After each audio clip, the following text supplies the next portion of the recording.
Ce matin, normalement, c'est le premier dimanche du mois. On aurait dû habituellement prendre la Sainte Seine.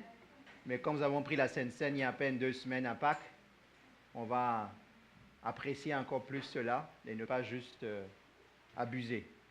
N'est-ce pas? Je vous inviterai à prendre vos Bibles dans Marc au chapitre 10 et on lira les versets 17 à 27. C'est une histoire que nous connaissons tous, très populaire ou très commune dans la parole. Dans Marc chapitre 10, les versets 17 à 27. Ce matin, en passant, je voudrais plus ou moins consacrer ce mois un peu à l'évangélisation, aux âmes. Le groupe d'évangélisation a commencé la semaine dernière déjà, c'est ça? La semaine dernière? C'est la 3e fois déjà, où à se rencontrer, mais aussi à sortir pour aller évangéliser. Ce que j'ai compris, il y avait une dizaine de personnes déjà ici mercredi. Il y a une autre sortie qui est prévue dans 10 jours, dans 2 mercredis. D'accord? J'espère que chacun de nous, ceux qui peuvent, viendront, ne serait-ce que soutenir la prière ou bien vraiment aller parler aux personnes dans la rue. Parce que je pense que les âmes ont soif. Laissez-moi commencer par une triste nouvelle qui me concerne personnellement. Ce matin ou hier soir, j'ai appris que j'ai perdu un de mes neveux au Cameroun et sa mère, les deux. Et ce matin, j'ai eu les détails. Ils marchaient dans la rue et un mur s'est effondré sur eux.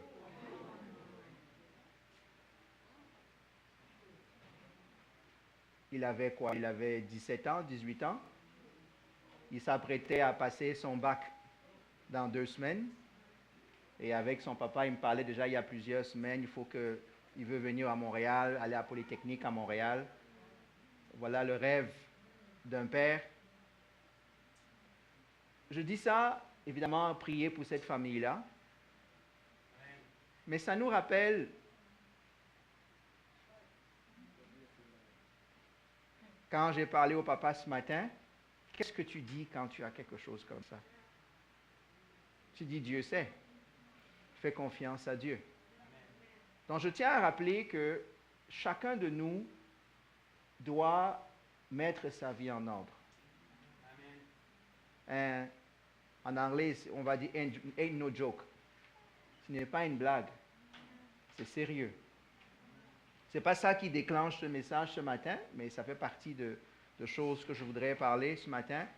Mais juste rappeler qu'on ne sait jamais ce qui se passe. Isaiah, mon fils, me posait une question hier quand on lisait la parole.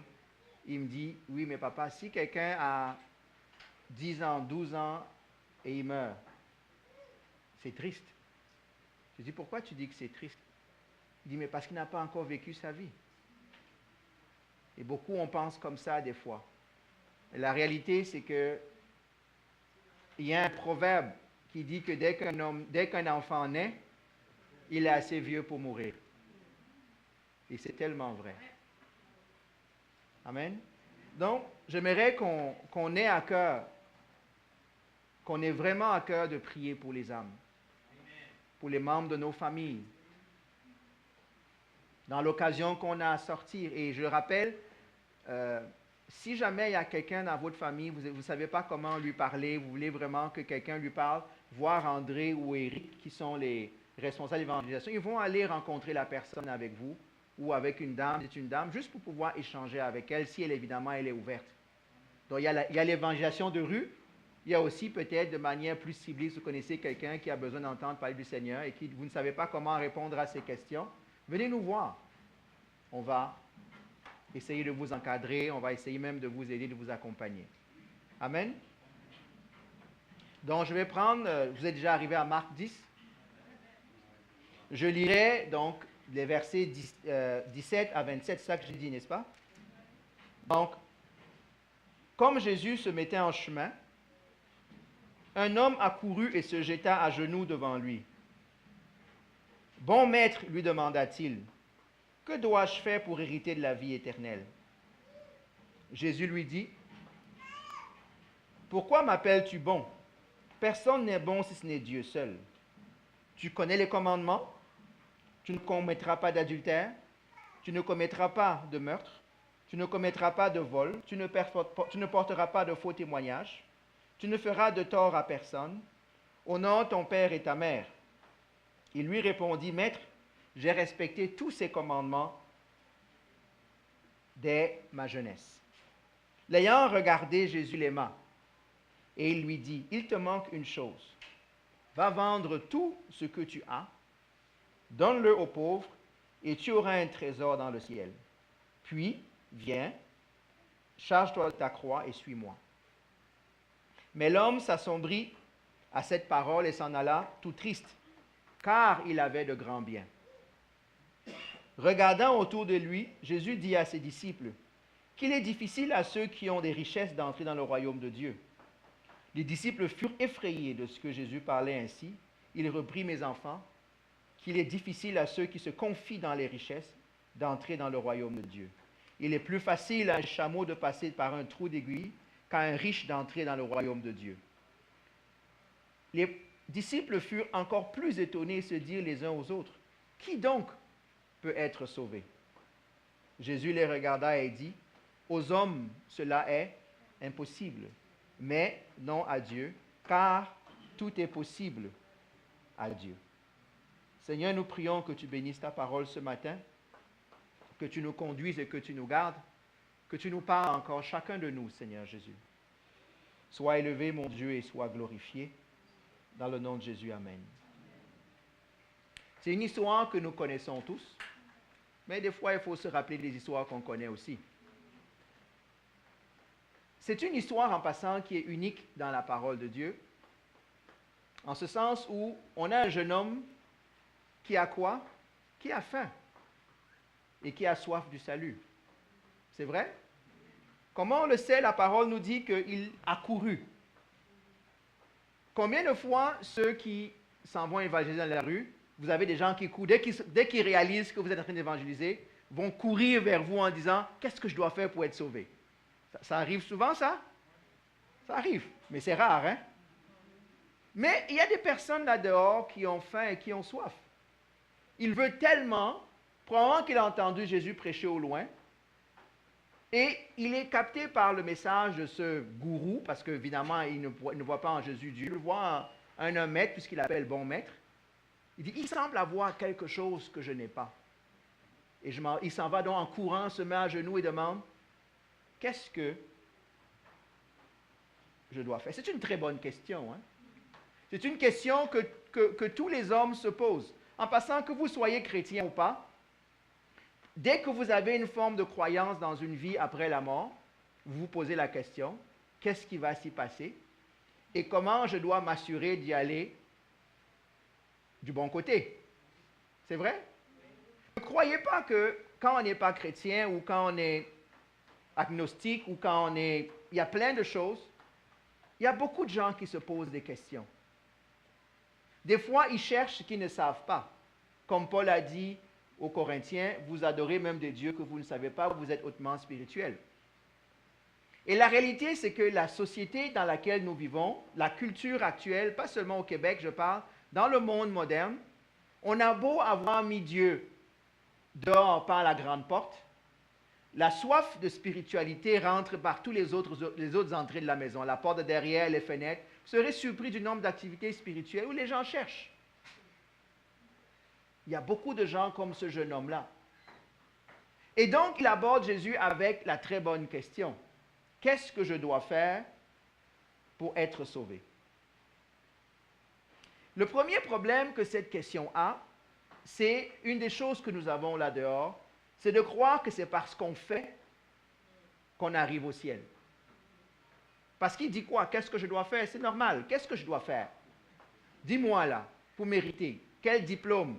Combien je dois donner? Combien de cultes? Combien de chapelets? Combien de kilomètres à genoux? Dis-moi ce que je dois faire pour hériter de la vie éternelle. En passant, je voudrais juste nous rappeler aussi une petite chose. Dans la parole de Dieu, hériter, le royaume, être sauvé, vie éternelle veut dire la même chose. Hein? Donc, c'est une manière de dire la même chose, parce qu'on va voir, lui parle de vie éternelle, Jésus parlera du royaume tout à l'heure. Donc, ma série de messages va être un ensemble d'enseignements, de textes qui vont être pris, qui vont parler de cette entrée dans le royaume. Donc, la première chose qu'on va voir comme entrée dans le royaume, ça va être quoi? Ça va être cette histoire-là, qu'est-ce qu'on va en tirer? En passant, qu'est-ce que Jésus lui dit? Jésus lui cite, en passant, ce jeune homme-là est un Hébreu, est un Juif. Et il connaît la loi. Tout le monde connaît la loi à cette époque-là. Si quelqu'un vient te dire aujourd'hui, André, qu'est-ce que je dois faire pour être sauvé? Il te prend de but en blanc comme ça, qu'est-ce que tu vas lui dire? Crois au Seigneur, mais peut-être tu veux savoir d'où il vient aussi. Je lui dis, toi, tu penses que sauver, ça veut dire quoi? Parce que des fois, on parle de mots qu'on ne comprend pas, ou on emploie le même mot, mais on ne veut pas dire la même chose. C'est vrai? La base d'un dialogue, c'est d'établir des définitions communes dans des mots qu'on emploie. C'est vrai? Donc, lui, Jésus peut aller directement à la loi. Pourquoi? Parce qu'il sait que tout juif, même si tu ne crois pas, tu connais la loi. On est d'accord? Mais quand on va là dehors, on ne sait pas ce en quoi les gens croient. Il faut déjà commencer à savoir par qu'est-ce qu'ils croient. Ah, il y en a qui vont te dire, mais moi je crois qu'il faut être bon. Il faut faire le bien. Je crois qu'il faut être humaniste. Il faut aimer les hommes. Ah, ok. Ça donne déjà...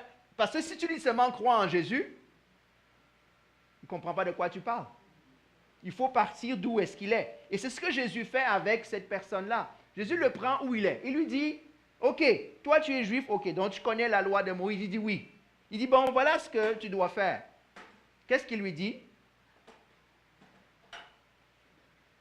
Ne mens pas, ne vole pas, ne commets pas d'adultère, ne fais de tort à personne, honore ton père et ta mère. Et regardez comment la réponse de ce jeune homme est. Quelle est sa réponse? Moi, j'ai fait tout ça. Mais il a fait quoi? C'est une réponse qui est sincère, mais qui est superficielle. Pourquoi est-ce qu'elle est superficielle? Parce que ce n'est pas seulement ce qu'on fait. Nos intentions comptent. Il a certainement péché par intention, par motivation des fois. Mais ce n'est pas grave. Jésus ne le condamne pas pour ça. Mais qu'est-ce qui se passe? Regardons un peu sa réaction. Comment est-ce qu'un homme qui obéit à la loi a encore un vide en lui de savoir s'il va au ciel ou pas? Vous ne trouvez pas ça étrange? Que quelqu'un est là et il vit par la loi. Il le dit, je l'ai respecté, je respecte ça au quotidien. Et on n'a aucune raison de trouver qu'il ment. On est d'accord? On dit Jésus l'aime. On va voir, Jésus va aimer l'attitude qu'il va avoir. Parce qu'il se rend compte qu'il y a quand même un vide. Le premier défi, quand on veut parler de l'évangile à quelqu'un, c'est de comprendre le vide qu'il a et qu'il veut combler. Vous comprenez ce que je veux dire par là? Lui, il s'est rendu compte que malgré toute l'observation de la loi, il y a un vide en lui. La Bible dit que dans tout homme, et je le crois au plus profondément de moi, que dans tout homme, Dieu a mis la pensée de l'éternité. Il y a quelque chose dans l'homme qui, malgré toutes les bonnes actions que tu poses, tu n'es toujours pas sûr. Allez poser la question à quelqu'un qui croit comme lui en des œuvres. Dites-lui, ok, est-ce que tu fais de bonnes œuvres? Oui. Est-ce que tu es sauvé? Je n'ai pas fait le décompte dernièrement, donc je ne sais pas de quel côté la balance penche. Je ne sais pas, est-ce que un petit péché est égal à 2 bonnes actions, un gros péché est égal à 4 bonnes actions. Je ne connais pas le ratio. Est-ce que c'est du 1 pour 1? Est-ce que c'est du 1 pour 4? Du 1 pour 1000? Je ne sais pas. Donc, ce jeune homme-là, et je voudrais le rappeler à chacun d'entre nous, marcher seulement selon la loi ne sauve pas. Si nous sommes honnêtes avec nous-mêmes, aller seulement à l'église, observer, prier, jeûner, dans ton cœur, tu vas savoir qu'il y a quelque chose qui manque. Est-ce que c'est vrai? Et si tu ne reconnais pas ce manque-là, c'est très difficile de voir que tu as un besoin. Le premier pas, c'est d'abord de reconnaître son besoin. Et évidemment, je ne parle pas seulement aux gens qui sont là dehors. Je voudrais parler aussi à nous qui sommes là. Est-ce que tu connais ton manque? Parce qu'il y a un manque, dans ta vie et dans la mienne et dans la vie de tout homme, que seul Dieu peut combler. Le travail ne pourra pas combler. Te marier ne pourra pas combler. Être riche ne pourra pas combler. On a un riche ici, là. Ceux qui pensent que c'est la richesse qui amène le bonheur. Avoir le plus beau poste. Être président de la République. Être le meilleur joueur de foot ou le meilleur joueur de hockey. Regardez comment ils finissent pour plusieurs. La meilleure star de cinéma est dans la drogue et dans le divorce. Où est le bonheur là-dedans? Il y a quelque chose qui manque. Il y a, pour faire une illustration, il y a quelqu'un qui disait que les Japonais ont 2 estomacs. Il y a un estomac pour la nourriture normale et un estomac pour le riz. Ça fait que tant qu'il n'a pas encore mangé le riz, le repas n'est pas encore fini. Il y en a pour qui c'est le poulet, il y en a pour qui c'est la viande, mais il y a en nous une partie de nous qui ne sera jamais satisfaite si Dieu ne vient pas la remplir. Tu peux mettre tout ce que tu veux dedans, ça ne va pas te satisfaire. Ça n'équilibre pas, ça ne donne pas un sens. Et c'est ce que ce jeune homme-là ressent malgré le fait qu'il soit pieux. Parce qu'il était pieux, intègre, avec tout. Mais il dit, qu'est-ce qui me manque? Comment ça se fait que j'ai tout ça, mais je n'ai pas la paix intérieure? As-tu cette paix-là par rapport à ton salut? As-tu cette paix-là par rapport à ta marche avec Dieu? Ou est-ce que tu te poses encore les questions? Ah, j'ai changé d'église. Ah, j'ai changé de religion. Ah, j'ai changé de pasteur. Ah, j'ai fait ceci, je lis les livres, je suis sur YouTube 24 heures sur 24 à écouter tous les messages qui existent. Mais malgré cela, qu'est-ce qui me manque? Est-ce que vous comprenez le problème de ce jeune homme-là? C'est le problème de beaucoup de personnes. Malheureusement, des fois, on finit par taire cette voix. On finit par dire, ah, c'est pas grave, tout le monde fait, moi aussi je vais faire, peut-être quand je vais au ciel, on va régler ça. Non, il faut se poser ces questions-là. Et la Bible dit que Jésus l'aime. Jésus a eu de la compassion. Pourquoi il a de la compassion pour ce jeune homme-là? Moi, je vous dis, si vous allez évangéliser dans la rue, et que tu as un rebelle, et que tu as un gars qui est curieux et qui veut savoir, tu as la compassion pour lui. Tu sais que tu penses qu'il est vraiment au bord de la récolte. Pas parce que tu veux récolter pour ajouter une tête à ton tableau de chasse, mais parce que tu dis, voilà l'opportunité, il est en train de se poser des questions, c'est les bonnes questions, Seigneur, aide-moi. Ce n'est pas celui qui est en train de ne parle pas, tu cours après lui, après le pamphlet, te tourne le dos. C'est pas vrai? Jésus aime, il a la bonne attitude, ce jeune homme-là. Jésus voit le potentiel. Comme je dis, c'est un peu comme une récolte, une graine qui est en train de vouloir presque prendre. Il y a un potentiel là-dedans. Il y a plusieurs personnes là-dehors qui sont proches du royaume. Ça va être un autre message. Être proche, mais ne pas être dedans. Il faut faire attention. Dans le royaume, où tu es in ou tu es out. On est d'accord?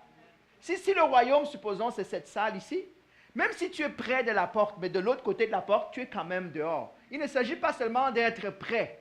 Il faut être à l'intérieur. Ce jeune homme-là est prêt. Il y a des choses qui bougent. Mais il y a un autre défi, comme ça va arriver à plusieurs personnes. Faire le dernier pas pour franchir la ligne d'arrivée va devenir un effort colossal qui malheureusement ne voudra pas faire. Pourtant, on a répondu à sa question. Jésus, je ne sais pas comment Jésus évangéliserait de nos jours. Il a un discernement, j'en conviens, que vous et moi n'avons pas. Mais Jésus l'a refroidi. Hein? Est-ce que vous remarquez vous devez voir que Jésus, en répondant à sa question, c'est comme si Jésus avait mis un seau de glace et d'eau froide en plein hiver sur lui. Vous devez réaliser ça. Hein?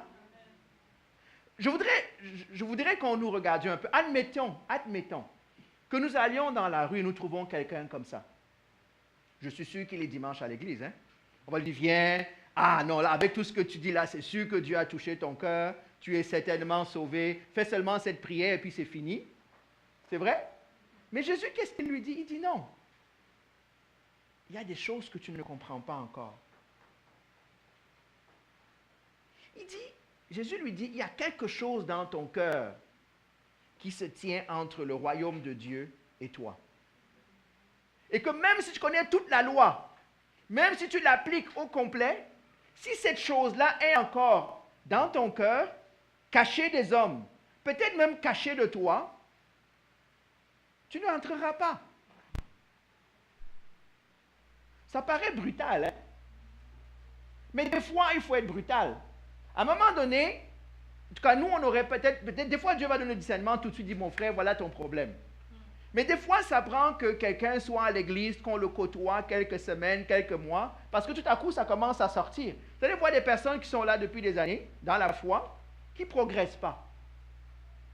Ils connaissent toutes les chorales, ils connaissent tous les chants, ils connaissent tous les trucs, mais il y a un blocage quelque part. À un moment donné, il va falloir parler à la personne. C'est quoi ton problème? Comment ça se fait que, après 20 ans, après 10 ans, après 5 ans, tu te poses encore la question, qu'est-ce qui me manque? Est-ce que vous me suivez? Il ne faut pas seulement aller à l'église. C'était un peu mon thème à l'étude biblique hier soir. C'est un autre message que je vais prêcher peut-être dimanche prochain. Il ne faut pas seulement y aller. Il y a d'autres choses qui doivent se passer, qui sont un témoignage de cette vie nouvelle, la vie du royaume, dans nos vies, dans nos cœurs. Ça ne se passe pas toujours en un claquement de doigts. Mais des fois, ça peut être un progrès qui me montre que moi, je suis capable de regarder dans le rétroviseur de ma vie. Je dis, oui, Seigneur, tu as vraiment travaillé. Il y a encore du travail, Seigneur, mais je pense que je suis sur le bon chemin. Est-ce que ça va? Il dit, dans le texte de Luc équivalent, Jésus lui dit, et c'est important, Jésus dit, si tu veux être parfait, le Marc lui dit seulement, va vendre tes affaires et viens. Non, dans Matthieu, pardon, il dit, si tu veux être parfait. OK. C'est quoi la perfection? Est-ce qu'il lui demande de ne pas pécher? Il faut bien comprendre que, le premier et seul critère d'entrer dans le royaume de Dieu, vous savez c'est quoi? C'est la justice. C'est la justice. Je sais que vous pensiez que j'allais dire Jésus-Christ, mais c'est d'abord et avant tout la justice. Dieu est juste pour que quoi? Que si quelqu'un vienne frapper après sa mort à la porte du royaume, es-tu juste, oui ou non? Le thème de la justice dans la Bible est tellement important que la Bible dit que lorsque nous venons en Christ, nous sommes revêtus de quoi? D'une robe de justice. La justice de Dieu. Donc, si tu veux être parfait, il lui dit, fais quoi? Va vendre. Phew. Tu dis que mon trésor que je garde depuis là, que j'enrichis, ça fait des générations qu'on m'a passé ça, je travaille fort, ça c'est mon bas de laine, comme on dit au Québec, que je dois vendre tout ça? Il dit oui. Laissez-moi nous dire à chacun quelque chose. Le salut va nous coûter quelque chose. Il est gratuit, mais l'entrée dans le royaume va nous coûter quelque chose. Lui, c'était peut-être sa richesse. Toi, je ne sais pas. Moi, je ne sais pas. Ça peut être une carrière que Dieu te demande de sacrifier. Ça peut être un mariage. Ça peut être différentes choses. Ce n'est pas nécessairement les mauvaises choses. Il faut comprendre, ce n'est pas les mauvaises choses seulement. David dit que je ne peux rien offrir à Dieu qui ne me coûte rien. La marche avec Dieu va nous coûter quelque chose. La parole de Dieu dit clairement que le salut, c'est un sentier comment? Large, l'autoroute, étroit, rocailleux, sinueux. Ça va nous coûter quelque chose de rester sur ce chemin-là. Et chacun de nous, dont ne regardons pas seulement le jeune homme, et n'allons pas faire comme certains ont prêché sur ce texte en disant que Dieu est contre les richesses. Je voudrais juste qu'on s'entende entre nous, là. Ce texte-là n'enseigne nulle part qu'il faut être pauvre pour aller au ciel. Tout ce qu'il dit, c'est que la richesse de cet homme-là se tient entre lui et Dieu. Parce qu'il se confie dans ses richesses. Il faut bien comprendre que la parole de Dieu ne dit pas que si tu veux aller au ciel, sois pauvre. Est-ce qu'on est d'accord? Je sais qu'il y en a qui ont utilisé ce texte-là dans l'histoire. On a appelé ça le socialisme chrétien. Regardez, on a dit que Jacques a dit, ce sont les riches qui nous ennuient. Non, ce n'est pas ce qu'il est en train de dire. Il n'est pas en train de dire qu'un chrétien ne doit pas être riche, ou comment poser la question, est-ce qu'un pasteur peut être riche aussi? Non, il n'y a rien à voir avec. Ce n'est pas ce que tu as. C'est l'attachement. C'est l'idole que ça devient. C'est l'obstacle que ça devient. Tes bonnes œuvres peuvent être des idoles pour toi. Ah, je suis une bonne personne. Pourquoi tu vas aller au ciel? Je suis une bonne personne. Qui t'a dit qu'une bonne personne va au ciel? Non, mais c'est ça qui est très populaire là-dehors. Moi, je suis gentil. Et on se compare toujours à Hitler, on se compare toujours à tous les tueurs en série. Moi, je suis une bonne personne. Non. Tous ont péché. Tous sont privés de la gloire de Dieu. Est-ce qu'on est d'accord? Et en passant, on va le voir tout à l'heure, Jésus lui montre son péché, plus qu'il ne pense. Regardons, la Bible nous dit que voilà le jeune homme qui est arrivé enthousiaste. Oh Jésus, Jésus, attends. Maître, il se met à genoux. Qu'est-ce que je dois faire? J'ai envie d'être sauvé. Dis-moi, viens me soulager de cette pression dans mon... Parce que je n'arrive pas. Il n'y a personne qui a pu répondre à ma question. Toi, tu sembles avoir la réponse. Dis-moi qu'est-ce que je dois faire pour être sauvé. Est-ce que vous le voyez dans ce jeune homme-là? On ne court pas, on ne se met pas en genoux en public si on n'a pas un problème. Et voilà que Jésus lui dit, ok, je t'aime, va vendre ce que tu as, donne aux pauvres et viens me suivre, pour que tes richesses soient au bon endroit. La Bible dit qu'il s'en va comment? Non, pas triste, tout triste. S'il était arrivé, le sourire jusqu'ici, voilà quelqu'un qui va m'aider, ses mains devaient traîner au sol quand il repartait tellement la réponse le désarçonne. Pourquoi est-il triste? Laissez-moi vous donner quelques raisons que j'ai trouvées, qui sont intéressantes, dont je vais partager avec vous, elles ne sont pas de moi. Il dit, première chose, il est triste pour ce que Jésus ne lui dit pas. Qu'est-ce que ça veut dire? Il s'attendait à ce que Jésus lui dise, écoute, tu as respecté tous les... Oh, gloire à Dieu, tu es déjà là, il te manque juste ça. Félicitations, tu es sur le bon chemin. Combien de fois est-ce qu'on a envie d'être reconnu pour les efforts qu'on fait? Et là, tout à coup, tu parles à quelqu'un, ne parle même pas, ça fait 4 jours que tu ne dors pas, et là, tout à coup, il a zappé tout ça, il est parti à autre chose. Tu te dis que non, finalement, je pense que lui n'a pas le vrai... Il ne se rend pas compte. Je lui-même dis que j'observe tous les commandements, mais il ne relève même pas ça. Il dit seulement, va vendre ma richesse. Est-ce que vous comprenez que déjà, Jésus ne lui répond pas comme il veut? Dites-moi, combien de fois ça arrive qu'on s'en va voir Dieu, on veut que Dieu nous réponde comme on veut? Combien de fois est-ce que ça arrive qu'on s'en va devant Dieu, on dit, mais regarde Seigneur, voilà tout ce que j'ai fait, toi-même tu sais, je n'ai même pas besoin de raconter, Seigneur, tu es Dieu tout-puissant, tout omniscient, tu dois savoir. C'est vrai? Et Dieu te dit non. Tu dis, mais c'est quel Dieu là? Est-ce que tu n'as pas vu? Tu veux que je fasse la liste? Tu veux que j'amène les témoins là-bas pour me justifier? Donc, il est déjà triste parce que quand on est légaliste, on veut que nos efforts soient reconnus. C'est vrai? On veut que nos efforts... Seigneur, tu m'as dit ne pas voler, je n'ai pas volé. Ne pas commettre l'adultère, je n'ai pas commis. Moi là, tu m'as donné 5, je t'ai dit 5 sur 5. Ça, c'est la note plus que de passage. C'est la note parfaite. Comment peux-tu me dire ne même pas considérer tout ce que j'ai fait? On aime négocier. Faire des choses ne veut pas dire que c'est suffisant et c'est ce qui est intéressant à faire.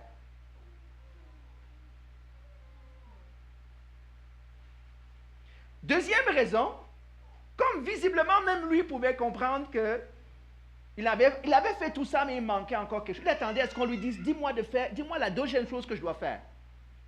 Dis-moi une chose facile que je peux faire, que je vais pouvoir finalement arriver et dire que j'ai fait. Parce qu'en réalité, je lui demande de faire quelque chose, c'est vrai, mais il ne veut pas la faire. C'est trop difficile. Des fois, nous voulons que les exigences de Dieu soient à notre portée. Nous voulons faire. Vous savez pourquoi? Parce qu'on veut la méritocratie. Vous voulez que je répète ce que vous savez c'est quoi la méritocratie? J'ai mérité donc alors. Non. Donc lui il dit, dis-moi ce que je dois faire, comme ça je pourrais aller faire et alors j'aurais mérité. Pour s'enorgueillir. La Bible dit à Éphésiens chapitre 2, 8 et 9, nul n'est sauvé par quoi? Par les œuvres.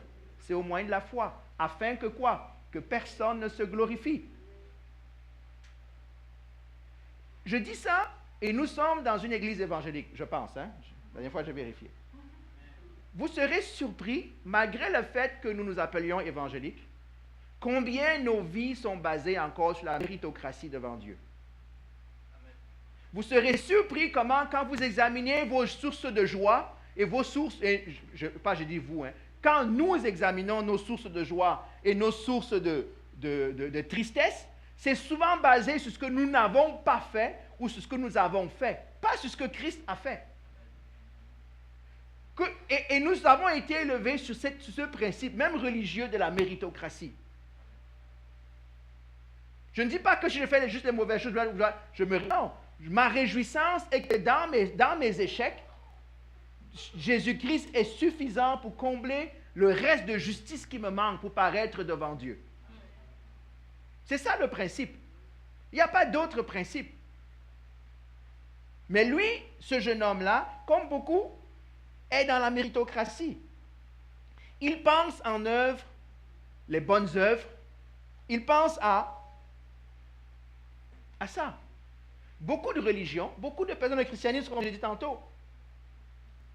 Pour moi, je beau dire christianisme, je dirais qu'il y a une apparence de christianisme. Parce que le salut dans le christianisme, je dis, n'est pas basé sur une œuvre personnelle, c'est basé sur l'œuvre de Dieu. Ça, c'est la base. Malheureusement, on l'oublie vite. C'est basé sur une autre chose, le salut. Et nous devons avoir cette révélation-là. Le salut est une position de dépendance. Pas d'indépendance, pas d'autonomie. C'est une position de dépendance. On dépend de quoi? De ce que Christ a accompli à la croix. Je ne pourrais, quel que soit ce que je fais, je ne pourrais pas y arriver s'il n'y a pas la croix qui vient se rajouter à moi. Donc, que je sois à 9 sur 10, ou à 2 sur 10, ou à 9,9 sur 10, c'est quand même pas la note. La note de Dieu, c'est 10 sur 10. Mais la Bible dit que tous ont péché. Nous devons réaliser, et même quand je dis ça, rappelez-vous, quand je dis nous, je parle même quand on parle aux personnes dans la rue. Nous devons réaliser que nous devons bien évangéliser. Hein? N'allons pas leur vendre des chimères. N'allons pas créer de faux chrétiens là, et de fausses conversions. Il n'y a rien. C'est à la base. Hein? Qu'est-ce que je dois faire? Tu ne peux rien faire, mon frère. Imaginez là, tu veux, mais on te dit tu ne peux rien faire. Qu'est-ce que ça amène? Le découragement normalement. Tu veux, mais on te dit non, tu ne peux pas. Mais la bonne nouvelle, c'est qu'il y a quelqu'un qui l'a fait pour toi. Et c'est ça que tu dois croire. Pour ceux qui pensent parmi nous que vous êtes de bonnes personnes, laissez-moi vous dire une chose. Et la Bible dit, la somme de toutes vos bonnes choses, de toutes nos bonnes choses, équivaut à 0 devant Dieu. La Bible envoie d'ailleurs un terme qui est encore plus, c'est plus que moins que 0. Ça dit que la somme de toutes nos bonnes œuvres ressemble à la serviette hygiénique d'une femme. Ce n'est pas moi, c'est la Bible qui le dit. Vous ne connaissez pas ça, ce texte? Ésaïe. Ésaïe dit que nos bonnes œuvres ressemblent à un linge souillé. Et quand il dit le linge souillé, il pense au linge souillé par les femmes, par la menstruation d'une femme. Comme moi, je n'ai jamais vu à quoi ça ressemble, mais je ne pense pas que ce soit beau. Si vous voulez confirmer la parole de Dieu. Donc, si jamais, à un moment donné, dans ton thinking, tu te trouves bon, va chercher une photo d'un linge souillé et puis tu regardes. Voilà comment tu es bon par rapport à Dieu. Pardon? C'est bon à savoir. Mais il faut s'en rappeler. Parce que des fois, on oublie. Hein? Des fois, on oublie. On oublie la base. On oublie la fondation du salut. Ce jeune homme pense qu'en respectant toutes les règles, il faut se couper les cheveux courts, il faut porter des jupes longues, il ne faut pas mettre de maquillage, il faut se brosser les dents, il faut mettre du parfum, il faut faire tout un ensemble de choses, de règles qui peuvent exister dans l'église. Et les gens pensent que c'est ça qui font qu'ils sont sauvés. C'est juste une réforme extérieure. Il faut changer en passant. Hein. Ne restez pas, si vous ne vous sentez pas bon, lavez-vous. OK? Mais ce n'est pas ça qui sauve. Ça, c'est la bienséance et la communion fraternelle. Parce que si vous levez vos mains pour louer le Seigneur et que le camembert commence à sentir sous vos aisselles, personne ne s'assoira à côté de vous.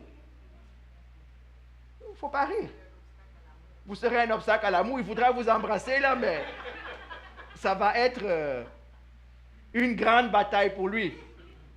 Si quelqu'un fait d'abord avant de vous embrasser, vous devez comprendre le message. Je dis ça en blaguant, mais l'hygiène corporelle est importante. OK? Donc la réponse de Jésus le choque. La réponse de Jésus dit, écoute, tu n'as pas fait assez. Remarquez une chose, si vous connaissez les 10 commandements, il y a 2 parties aux 10 commandements. Les 5 premiers et les 5 derniers. Jésus ne cite que les 5 derniers commandements, qui sont des commandements d'œuvre. Mais le premier commandement, c'est quoi? Est-ce que Jésus a cité ce commandement-là? Non, il n'a pas cité. Il a juste dit, tu ne voleras point, tu ne commettras pas d'adultère. Il tombe dans les œuvres des hommes. Il n'est pas en train de citer les 5 premiers qui disent que tu ne feras pas d'image taillée devant lesquelles tu te soumettras. Il ne cite pas tout ça. Peut-être que le jeune homme n'aurait pas pu répondre à cette question-là avec la même assurance. Pourquoi? Il est dans le faire. Il a oublié les autres commandements. Et nous savons, nous, au 21e siècle, nous savons aujourd'hui que Jésus a dit qu'il y a combien de commandements? C'est lesquels? C'est M et M. M et M. Aime Dieu un peu quand ça te tente, quand il est gentil avec toi, quand ce qu'il dit qui te plaît, ou quand il t'a acheté la voiture, t'a donné la promotion au travail. Il dit non. Aime Dieu de tout ton cœur, de toute ta force et de toute ta pensée. Ok, vous voulez maintenant qu'on fasse un sondage ici, qui va voter que j'ai fait tout ça, Seigneur, je respecte depuis qu'on m'a expliqué ça? Ok, je vais baisser ma main avant que vous croyez que je suis en train de répondre par l'affirmative. Et deuxième commandement, aime ton prochain. Ok. Pas juste, il y en a qui n'aiment pas. Si tu ne t'aimes pas, déjà c'est difficile d'aimer son prochain comme soi-même, ou tu vas le détester, comme tu te détestes. Parce que c'est comme ça que des fois dans les relations humaines, vous devez comprendre si quelqu'un ne vous aime pas, peut-être c'est parce qu'il ne s'aime pas lui-même. Il ne sait pas comment aimer. Voilà les 2 commandements. Je suis sûr à 100% que si je pose cette question à chacun d'entre nous, chrétien, pas chrétien, aimes-tu Dieu de toute ta force, de toute ta pensée, de ton énergie, aimes-tu ton prochain comme toi-même? Celui qui va répondre oui, il faut répéter la question. Peut-être qu'il ne comprend pas le français ou l'anglais, quelle que soit la langue que vous parlez. C'est ça l'objectif, c'est ça la note de passage pour aller dans le royaume de Dieu. C'est ça. Il faut bien qu'on le rappelle. Je comprends en passant que ce n'est pas une génération spontanée où on y arrive, mais on apprend dans notre vie à se délester des choses qui sont des obstacles pour pouvoir rentrer et vivre dans cet amour-là de Dieu et du prochain. Laissez-moi vous dire une autre chose. Vous ne pouvez pas aimer Dieu si vous n'aimez pas votre prochain. Ah, moi j'aime Dieu, moi j'aime Dieu. Et tu tapes sur tout le monde. Non, tu n'aimes pas Dieu. Parce que la personne sur qui tu es en train de parler, de faire des trucs, est à l'image de Dieu, la Bible dit. Tu prouves, nous prouvons notre amour envers Dieu en aimant les hommes. Pas seulement, il n'a pas dit seulement ton frère ou ta femme. Il a dit le prochain. Et je ne voudrais pas prêcher sur ce que veut dire le prochain. Le prochain, c'est quiconque que tu croises. Même celui qui te fait des bisbilles au travail. Même celui qui s'en va voir le marabout pour que le marabout te fasse quelque chose dans ta vie. Tu dois l'aimer. Oh, il y a quelques amen quand même, ok. Il n'y a pas de sauf. Il n'y a pas de sauf. On ne dit pas qu'on va devenir bête et aller aussi jouer là-dedans, non. Mais c'est ça que ça dit. C'est ça le cœur du problème de ce jeune homme. Où est son amour? Qu'est-ce qui est entre lui et Dieu? Qu'est-ce qui est entre Dieu et toi? Ne réponds pas vite. Ce n'est pas à moi qu'il faut répondre. Hein? Parce que chacun de nous aura à répondre à cette question. Je sais que ce n'est pas l'évangile populaire. Je sais. Je ne veux pas vous promettre la richesse, je ne veux pas vous promettre le mariage, les enfants, mais ce n'est pas ça que Dieu a envoyé prêcher. Il a envoyé prêcher le salut par la folie de la croix. C'est ça l'évangile, car celui en qui je crois. C'est ça l'évangile. Comment tu es? Oh, non, ça c'est mon sujet peut-être dimanche prochain. On va rentrer dedans après.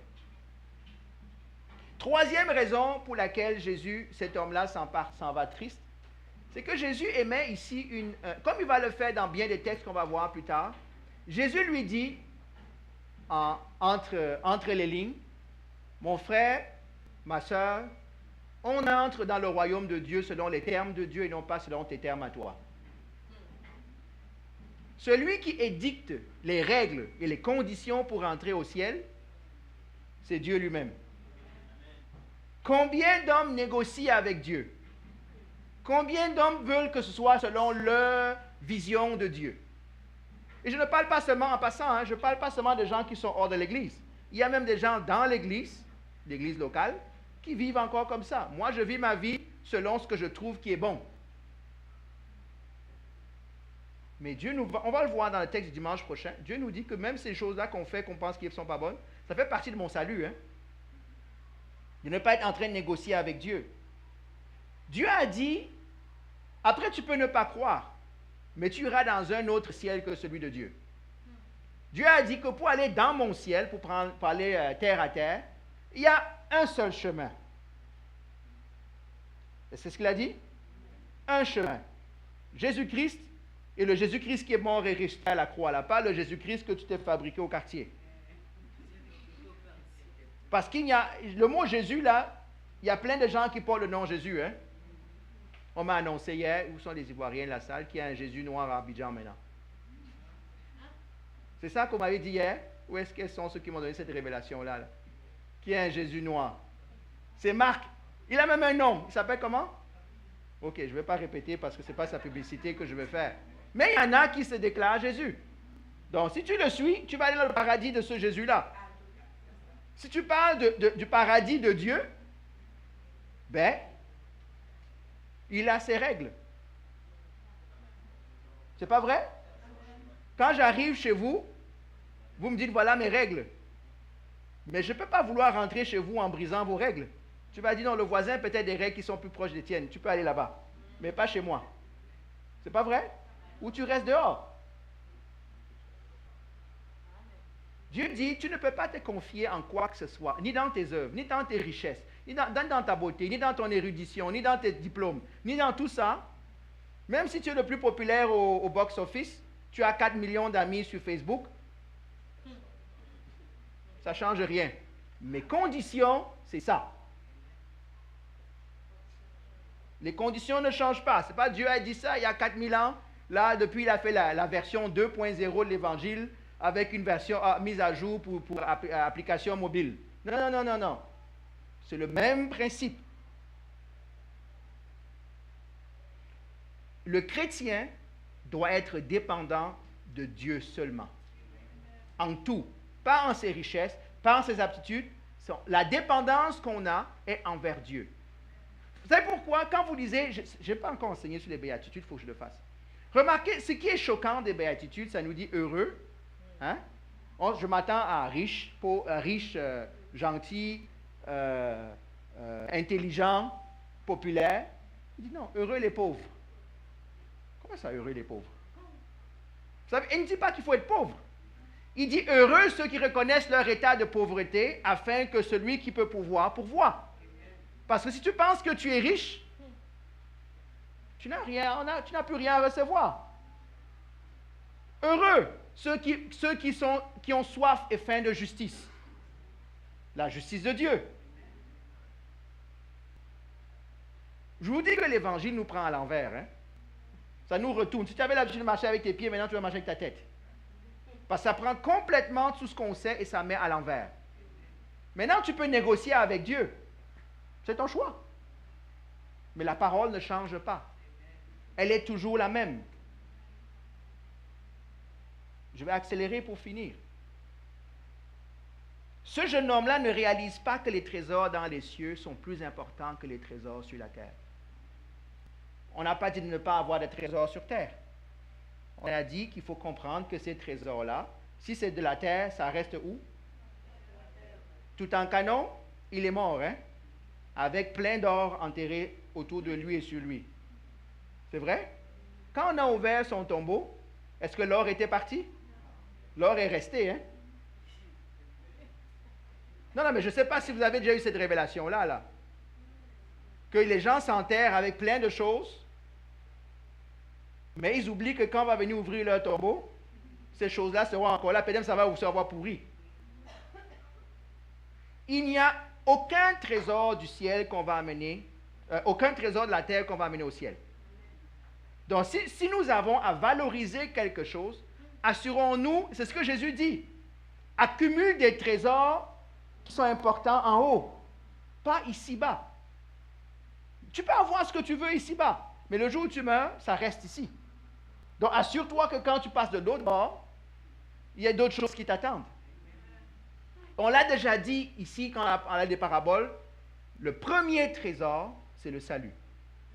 Le premier trésor, c'est le royaume de Dieu lui-même. Il faut y être. C'est déjà un premier trésor.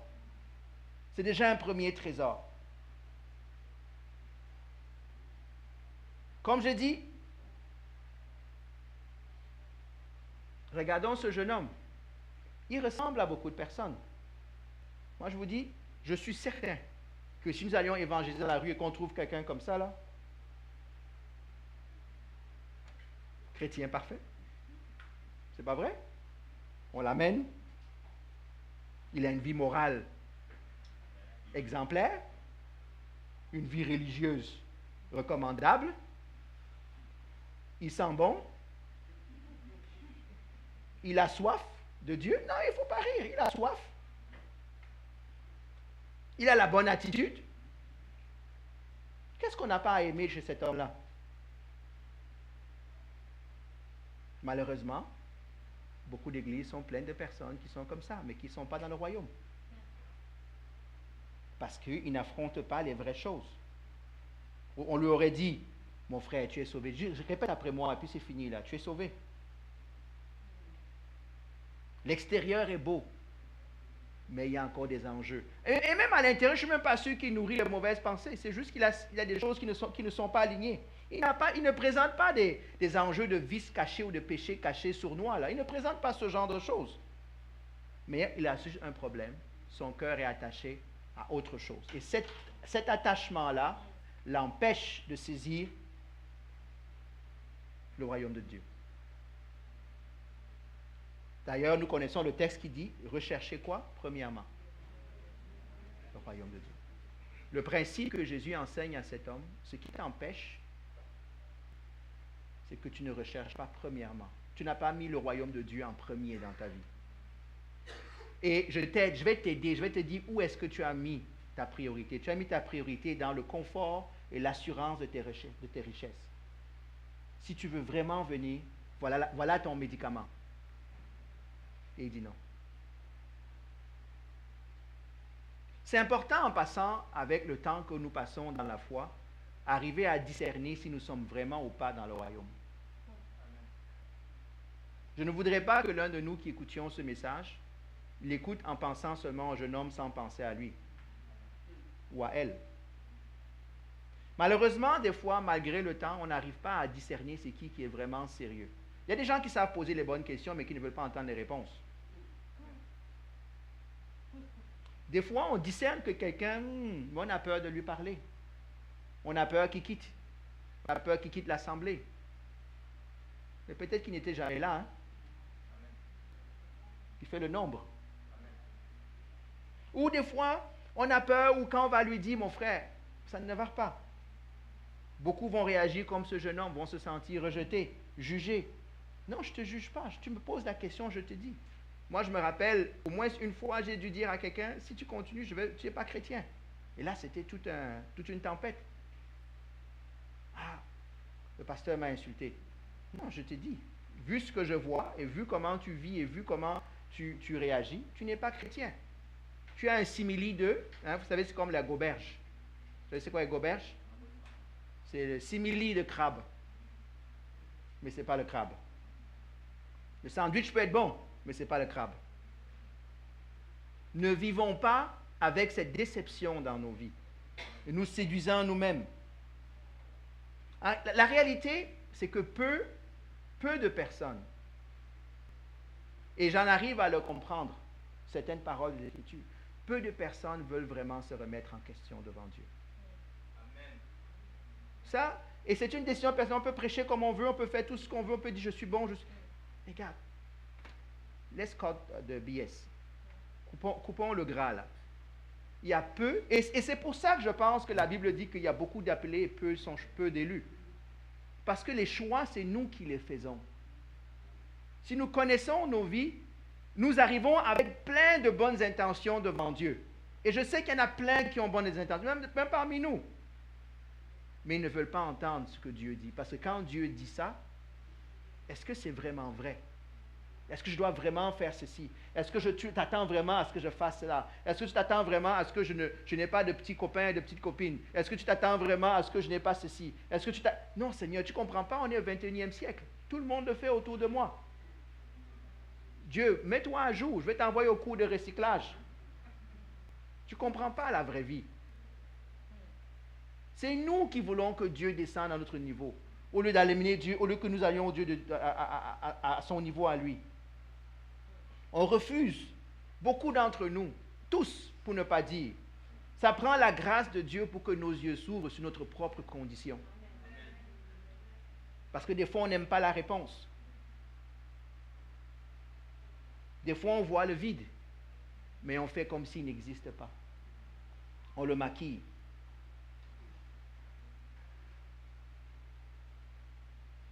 Laissez-moi vous dire une chose en concluant. Je n'ai pas le temps de rentrer dedans, ce n'est pas mon objectif, mais regardez, vous allez lire la réaction des disciples. Parce que les disciples sont, imagine là, hein, ça c'est Jésus, parce que c'est lui le parfait, moi je suis celui qui court. Et il y a 12 autres personnes minimum autour qui assistent à cet échange-là. Vous savez que les disciples ont été choqués par ce que Jésus a dit? Vous savez pourquoi? Parce qu'ils pensaient comme le jeune homme. La Bible dit qu'ils ont été effrayés. C'est juste une conversation. Je ne l'ai pas menacé, pourquoi tu es effrayé? Parce qu'ils ont réalisé dans la question qu'ils posent. Qui donc peut être sauvé? Si même les riches ne sont pas sauvés, si même celui qui obéit à la loi n'est pas sauvé, si même X, Y, Z n'est pas... Dis-moi, Seigneur, il y a un problème là. Et ils ont peur. Parce que quand le jeune homme part en triste, il dit, Jésus, non, là tu nous as dépassés. Il va falloir que tu nous dises, parce que peut-être qu'on te suit, mais ce n'est pas... Et c'est ce que les disciples ont fait pendant tout... Les disciples, pas seulement les 12, ceux qui suivaient Jésus. Ils vont finir par dire qu'il est trop dur. Moi, je m'en vais. Et beaucoup d'entre nous pensent que Dieu est dur. Et ils finissent par s'en aller. Non. Il y a 2 règles. Il n'y en a pas trop. 2. Aime Dieu, aime ton prochain. Et quand tu vas savoir, quand je vais savoir que je ne peux pas aimer Dieu, je ne peux pas aimer mon prochain sans l'aide de Dieu, ben je vais essayer fort, hein? Mais ça va être encore quoi? Mes propres efforts. Oh, dans ma tête, aime Dieu, aime Dieu, aime Dieu, aime Dieu.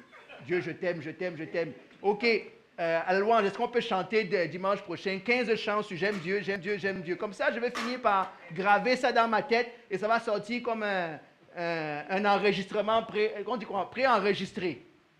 OK, aime mon prochain, aime mon prochain. OK, je vais aimer mon prochain. Non. La réalité, s'il y a une révélation ce matin, nous ne sommes pas capables. Aucun homme n'est capable de répondre aux exigences de Dieu. Et c'est en ça que la bonne nouvelle est. Jésus a payé la différence. Il a payé la différence pour nous rendre justes. Maintenant, notre travail, c'est de rester derrière lui, de le suivre. Le chemin est comment? Étroit, rocailleux. Jésus ne marche pas sur l'autoroute. C'est ça la réalité. Et c'est ça que ce texte nous apprend ce matin sur l'entrée du royaume. L'entrée du royaume est selon les conditions de Dieu. L'entrée du royaume n'est pas selon ma bonté, selon mes capacités. C'est selon ce que Dieu a fait pour moi. Amen. On va prier. Dimanche prochain, je vais prendre un autre texte encore qui va parler encore d'entrer dans le royaume. Dimanche, le 19, c'est dimanche, c'est le culte d'évangélisation en théorie. Je ne sais pas s'il y aura on va prendre tout le mois de mai. On va prendre des textes comme ça qui vont montrer les choses, ce que Dieu dit. Vous allez remarquer une chose. Ça va toujours revenir aux mêmes choses. Hein? Marche selon mes commandements. Obéis-moi. Sache que même pour m'obéir, tu as besoin de ma grâce. Et c'est moi qui ai payé le prix. Tout le reste, c'est négociation des hommes. On va prier. Seigneur, nous voulons te bénir et te rendre grâce. Nous voulons t'exalter. Seigneur, nous sommes tous un peu comme ce jeune homme, si on ne fait pas attention, Seigneur. Peut-être jusqu'à aujourd'hui, il y a encore des choses dans nos vies qui nous empêchent de jouir pleinement de la vie du royaume, d'entrer pleinement dans le royaume, Seigneur. Ça peut être des bonnes choses, mais la réalité est que les bonnes choses nous bloquent l'excellente chose qui est ton royaume, Seigneur. Je prie que tu parles à chacun d'entre nous. Je prie que tu parles à chacun d'entre nous. Que tu nous donnes cette révélation. Où est notre cœur? Qu'est-ce qui bloque dans notre marche avec toi? Seigneur, je prie. On a eu des règles, on a observé les règles, on n'a pas été satisfait. On a eu des ambitions, tu nous as bénis dans nos ambitions, on n'a toujours pas été satisfait. Il y a quelque chose qui manque, Seigneur. Nous voulons venir comme ce jeune homme, accourir à toi et dire, Seigneur, qu'est-ce qui me manque? Je sais qu'il y en a qui se posent cette question. Je le sais. Donne-nous de recevoir ta réponse, que Christ est suffisant, que la croix est suffisante. De ne pas nous attacher aux choses terrestres, mais nous attacher à toi. Parce que c'est en Christ que nous sommes sauvés. C'est par Christ que nous sommes sauvés. C'est au moyen de la foi que nous sommes sauvés, Seigneur. Et tout le reste vient seulement se rajouter sur cette fondation-là et non pas l'inverse. Seigneur, je prie que ta parole produise son effet. Dans ma vie, premièrement, dans la vie de chaque personne, Seigneur, et que nous puissions grandir et être transformés de gloire en gloire à ton image, Père. Que le royaume de Dieu se manifeste vraiment dans nos vies et que nous commencions à avoir cette assurance. Jean a pu écrire en disant, sachez que vous êtes sauvés, parce qu'ils avaient les fondements, Seigneur, pour pouvoir affirmer cela, Seigneur. Béni sois-tu, Seigneur Jésus. Nous prions pour les âmes. Nous prions pour les âmes qui sont là dehors comme ce jeune homme, qui cherchent, qui ont soif, qui ont faim de toi. Donne-nous de leur donner les bonnes réponses, pas de les juger, mais donne-leur aussi d'écouter ce que tu dis, Seigneur du puissant. Je te bénis, mon Dieu. Dans ce mois, nous prions pour le salut des âmes, nous prions pour des récoltes, pas seulement pour notre Église, pour ton royaume, Seigneur. Parce que notre Église ne va pas être sauvée. Ce sont les âmes qui vont être sauvées, Seigneur. Je prie, Dieu de gloire, dans cette ville à Montréal, tu as plein d'âmes, Seigneur. Plein d'âmes. Nous ne voulons pas seulement des transferts d'églises, de continents, de pays. Nous voulons des âmes nouvelles, Seigneur. Nous voulons des âmes nouvelles, Père éternel. Nous voulons des personnes qui se tournent vers toi. Nous voulons que nos jeunes, Seigneur, te donnent leur vie et vivent, Seigneur, Papa, droit devant toi, en assurance qu'ils ont la meilleure part du gâteau, Seigneur, malgré tout ce que les autres peuvent dire, Seigneur. Nous prions, Seigneur, que les cieux se réjouissent lorsque les âmes vont venir à toi, Seigneur. Aide-nous, Seigneur Tout-Puissant. Aide, Seigneur, l'équipe d'évangélisation. Aide tous ceux qui ont ça à cœur plus que d'autres. Aide chacun d'entre nous, Père Tout-Puissant, à avoir cela à cœur, Seigneur Jésus. Oh, aide-nous et guide-nous sur ce chemin, Seigneur Jésus. Et ceux qui sont déjà sur le chemin, aide-nous à rester sur ce chemin, Seigneur. Aide-nous à persévérer sur ce chemin étroit et rocailleux, Seigneur. L'important n'est pas de commencer la course. L'important, c'est de la finir. C'est ce que Paul a dit aux Galates. Vous aviez si bien commencé. Qui c'est qui vous a détourné? Seigneur, je prie que tu nous aides. Je prie pour l'œuvre du Saint-Esprit. Je prie que le vieil homme, nous nous dépouillons du vieil homme, Seigneur. Que nous acceptions d'être transformés par toi et par ta parole. Et que nous nous revêtions de l'homme nouveau, de l'homme du royaume, Seigneur du puissant. Parce que le royaume, c'est maintenant qu'on le vit. C'est maintenant qu'on commence à le vivre. Ce n'est pas quand on va mourir seulement, Seigneur. Aide-nous à marcher dès maintenant avec toi, Seigneur. Afin de ne pas avoir de surprises plus tard dans nos vies, Seigneur. Je te bénis, Seigneur. Merci parce que tu es le Dieu de la vie. Merci parce que tu es le Dieu de la grâce. Merci parce que tu es le Dieu du salut. Merci parce que tu es l'alpha et l'oméga. Il n'y a aucune situation, Seigneur, que toi, que ton sang ne puisse combler, Seigneur. Il n'y a aucune situation dans la vie de quelques personnes où la croix n'est pas suffisante, Seigneur du puissant. Père, je prie pour briser ces mensonges de Satan dans la tête, dans la vie des personnes, Seigneur, dans l'Église et hors de l'Église. Le sang de Christ est suffisant. Suffisant. Suffisant. Père, je te bénis et je te magnifie, Seigneur. Merci pour ton amour. Tu nous as demandé de t'aimer et d'aimer notre prochain, mais toi, tu nous as montré comment tu nous as aimés, en mourant pour nous, en nous pardonnant, en nous revêtant de ta justice, malgré le fait que nous soyons injustes, Seigneur. Béni sois-tu, Père. Amen. Soyons bénis. Je suis disponible pour la prière. S'il y en a qui ont besoin de prière ou qui ont des questions.